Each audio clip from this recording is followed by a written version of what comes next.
Hello fierce, আসসালামু আলাইকুম। কৃষি পরিবারের পক্ষ থেকে আপনাদের সবাইকে জানাচ্ছি আন্তরিক শুভেচ্ছা এবং অভিনন্দন।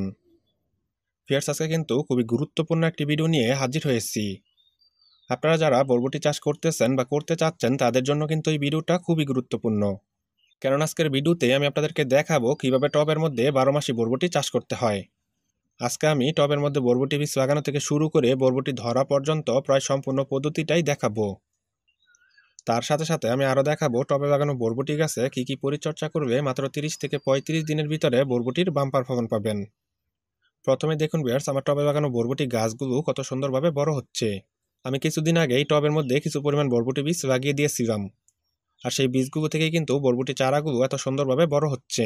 কিছু কিছু বীজ থেকে কিন্তু এখনও চারা উঠতেছে, আর কিছু চারা অনেকটাই বড় হয়ে গেছে। আপনারা অবশ্যই টবে বরবটি বীজ লাগিয়ে দেওয়ার আগে টবের মাটিটা খুব ভালো করে তৈরি করবেন। আপনারা দোআঁশ মাটির সাথে কিছু পরিমাণ শুকনো গোবর সার আর বালি মিশিয়ে টবের জন্য মাটিটা তৈরি করতে পারেন।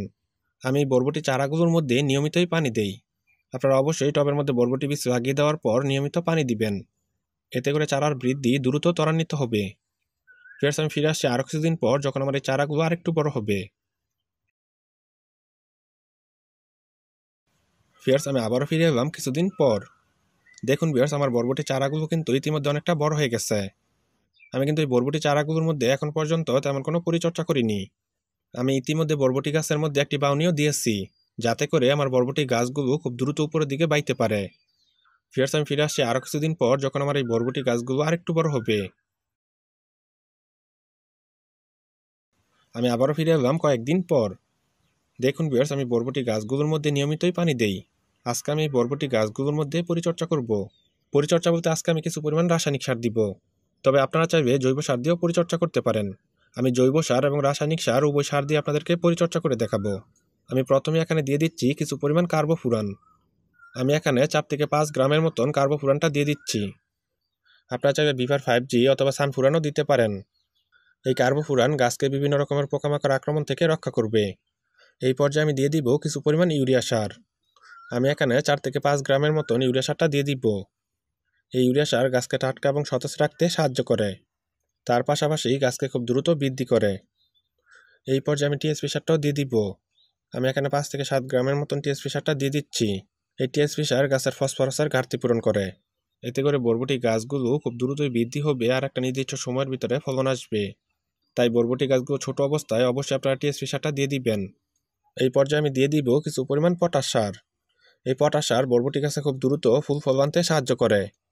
অনেক সময় দেখা যায় আমাদের বরবটি গাছের ফুলগুলো ঝরে পড়ে যায়। আপনারা এই পটাশ সারটা দিলে বরবটি গাছের ফুলগুলো ঝরে পড়বে না। তাই অবশ্যই আপনারা পটাশ সারটা দিয়ে দিবেন। আমি এখানে 4 থেকে 5 গ্রামের মতন পটাশ সারটা দিয়ে দিব। এখন আমি সর্বশেষে দিয়ে দিব কিছু পরিমাণ ভিটামিন। এই ভিটামিন গাছে দ্রুত ফুল এবং বরবটি ধরাতে সাহায্য করবে। সবগুলো সার দেওয়ার পর এখন আমি শুকনো গোবর সার দিয়ে এই সারগুলো ঢেকে দিব। দেখুন ভিউয়ার্স, আমি কীভাবে শুকনো গোবর সার দিয়ে এই সারগুলো ঢেকে দিচ্ছি। আপনারা চাইলে শুকনো গোবর সারের পরিবর্তে মাটি দিয়েও ঢেকে দিতে পারেন, তবে অবশ্যই কিন্তু সারগুলো ঢেকে দিবেন। এতে করে সারের কার্যকারিতা অনেক গুণ বেড়ে যাবে। আর আপনারা এই সারগুলো দেওয়ার কয়েকদিন পর পানি দিবেন। ভিউয়ার্স, আমি ফিরে আসছি আরও কিছুদিন পর যখন আমার এই গাছগুলো আর একটু বড় হবে। ভিউয়ার্স, আমি আবারও ফিরে এলাম কিছুদিন পর। দেখুন ভিউয়ার্স, আমার এই বরবটি গাছগুলো দেখতে কতটা বড় হয়ে গেছে। আমার এই বরবটি গাছগুলো কিন্তু অনেকটা জায়গা জুড়ে বেয়ে গেছে। আর আমার এই গাছগুলো দেখতেও দেখুন কতটা টাটকা এবং সতেজ দেখা যাচ্ছে। আমি এই বরবটি গাছগুলোর মধ্যে নিয়মিতই পানি দেই। এখন পর্যন্ত কিন্তু আমার বরবটি গাছে তেমন কোনো রোগবালাই আক্রমণ করেনি। আপনাদের বরবটি গাছে যদি কোনো রকমের রোগবালাই আক্রমণ করে তবে অবশ্যই রোগের ধরন অনুযায়ী কীটনাশক দিবেন। আর যদি বুঝতেই না পারেন কী রোগে আক্রমণ করেছে তবে অবশ্যই আমাকে কমেন্টের মাধ্যমে জানাবেন। আমি সাধ্যমতো চেষ্টা করব আপনাদের প্রত্যেকটা কমেন্টের উত্তর দেওয়ার জন্য। আমি ফিরে আসছি আরও কিছুদিন পর যখন আমার এই বরবটি গাছে ফুল করতে শুরু করবে। আমি আবারও ফিরে এলাম কিছুদিন পর। দেখুন ভিউয়ার্স, কিছুদিনের মধ্যে আমার এই বরবটি গাছগুলো আরও কতটা জায়গা জুড়ে বেয়ে গেছে। আমার এই বরবটি গাছের মধ্যে কিন্তু ইতিমধ্যে ফুল করতেও শুরু করেছে। আমি আশা করি কিছুদিনের ভিতরে কিন্তু আমার এই বরবটি গাছে প্রচুর পরিমাণ বরবটি আসবে। আপনারা যদি আমার মতো করে বরবটিটা চাষ করেন তবে আপনারাও আপনাদের গাছ থেকে ভালো একটা ফলন পাবেন। টবে লাগানো বরবটি গাছ থেকে ভালো ফলন পেতে হলে অবশ্যই গাছের পর্যবেক্ষণ করতে হবে। আমি আবার ফিরে আসছি আরও কিছুদিন পর।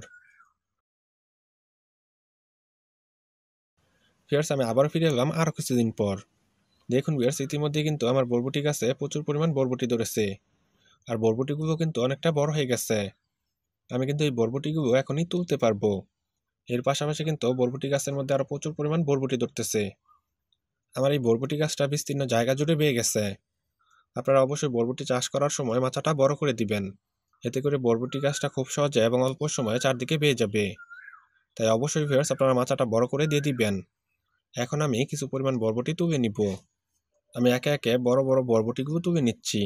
যেই বরবটিগুলো ইতিমধ্যে খাওয়ার উপযুক্ত হয়ে গেছে সেই বরবটিগুলো তুলে নিব। ফের দেখুন আমি একে একে বরবটিগুলো তুলতেছি। আপনাদের বরবটিগুলো যখন এতটুকু বড় হবে তখন আপনারা বরবটিগুলো তুলে নিবেন। ফিয়ার্স আমি আশা করি আমার এই বরবটি গাছে আরো প্রচুর পরিমাণ বরবটি ধরবে। আপনারা কিন্তু আমার দেখানো পদ্ধতিতে বরবটিটা চাষ করতে পারেন। আপনারা সারা বছরই কিন্তু টবে বরবটি চাষ করতে পারবেন। বরবটি চাষ করা কিন্তু খুবই সহজ, যেটা আমি আপনাদেরকে চাষ করে দেখিয়েছি। আমি আশা করি আপনাদেরকে বোঝাতে পেরেছি যে কিভাবে আপনারা টবের মধ্যে বরবটি চাষ করবেন।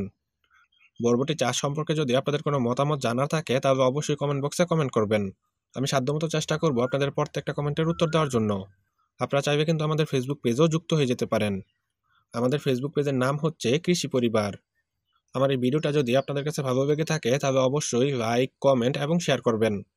আর নতুন নতুন সুন্দর সুন্দর কৃষিভিত্তিক ভিডিও পাওয়ার জন্য অবশ্যই কৃষি পরিবারের সাথে থাকবেন। সবাই ভালো থাকবেন, সুস্থ থাকবেন এই কামনা করে আজকের মতো বিদায় নিচ্ছি। দেখা হয়ে যাবে আগামী কোনো নতুন ভিডিওতে। আসসালামু আলাইকুম।